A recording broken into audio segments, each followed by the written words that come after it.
2011ರಲ್ಲಿ ನಾವು ಎಲ್ಲರೂ ಹೋಗಿ ರೋಡ್ ತ್ಯಾಜ್ಯವನ್ನು ಹಾಯ್ದು ವಿಂಗಡಣೆ ಮಾಡಿ ಮಾರಾಟ ಮಾಡಿ ಅದರಲ್ಲಿ ಜೀವನ ಮಾಡ್ತೀರಾ ಅಂತವ್ರಿಗೆ ಇವತ್ತು ಎಷ್ಟೋ ಜನಕ್ಕೆ ಡೋರ್ ಟು ಡೋರ್ ಕಲೆಕ್ಷನ್ ಅಂತ ಉತ್ತಮವಾದ ಕೆಲಸವನ್ನ ನಿರ್ಮಾಣ ಮಾಡಿಕೊಟ್ಟಿರಂತ ಹಸಿರು ದಳಕ್ಕೆ ತುಂಬಾ ತುಂಬಾ ಧನ್ಯವಾದಗಳು.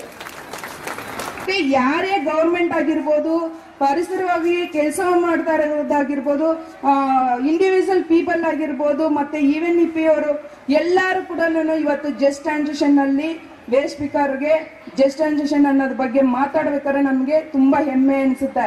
ಬಟ್ ಇಷ್ಟು ಜನ ನಮ್ಮ ಕರ್ನಾಟಕದಲ್ಲಿ 4,23,606 ಜನಕ್ಕೋಸ್ಕರ ನಾನು ಹೋಗಿ ಮಾತಾಡ್ತೀನಿ ಅಂದಾಗ ನನಗೆ ಹೆಮ್ಮೆ ಅನಿಸುತ್ತೆ. ನಮ್ಮ ಇಡೀ ಪ್ರಪಂಚದಲ್ಲಿ 20 ಮಿಲಿಯನ್ ವೇಸ್ಟ್ ಸ್ಪೀಕರ್ ಇದ್ದಾರೆ. ಅದರಲ್ಲಿ ಮುಖ್ಯವಾಗಿ ಕಬೀರ್ ಅವರು ಕೂಡ ಇಲ್ಲಿ ನಮ್ಮ ಇದರಲ್ಲಿ ಬಂದಿದ್ದಾರೆ.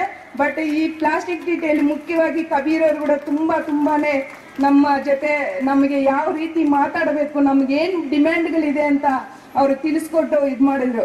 ಮತ್ತೆ ಲಲಿನಿ ಮೇಡಮ್ ಕೂಡ ಬಂದು ಒಂದೊಂದು ಪಾಯಿಂಟ್ ನನಗೆ ಅರ್ಥ ಮಾಡ್ಸೋದು. ಯಾಕಂದ್ರೆ ನನಗೆ ಓದಕ್ ಬರಲ್ಲ, ಅದನ್ನ ಅರ್ಥ ಮಾಡೋದನ್ನ ತುಂಬಾ ಕಷ್ಟ ಇದೆ. ಅವ್ರು ಅಲ್ಲಿ ಮಾತಾಡ್ಬೇಕಾರೆ ಅವ್ರು ಒಂದೊಂದು ಪಾಯಿಂಟ್ ಅನ್ನು ವಾಯ್ಸ್ ಎಲ್ಲ ಹಾಕಿ ನನಗೆ ಅರ್ಥ ಮಾಡಿಸಿ ಅದನ್ನ ಕೇಳಿಸ್ಕೊಂಡು ಅಲ್ಲಿ ಮಾತಾಡಿ ನಿಮ್ಮೆಲ್ಲರಿಗೋಸ್ಕರ ಅಲ್ಲಿ ನಾನು ಫೈಟ್ ಮಾಡಿದ್ದೀನಿ.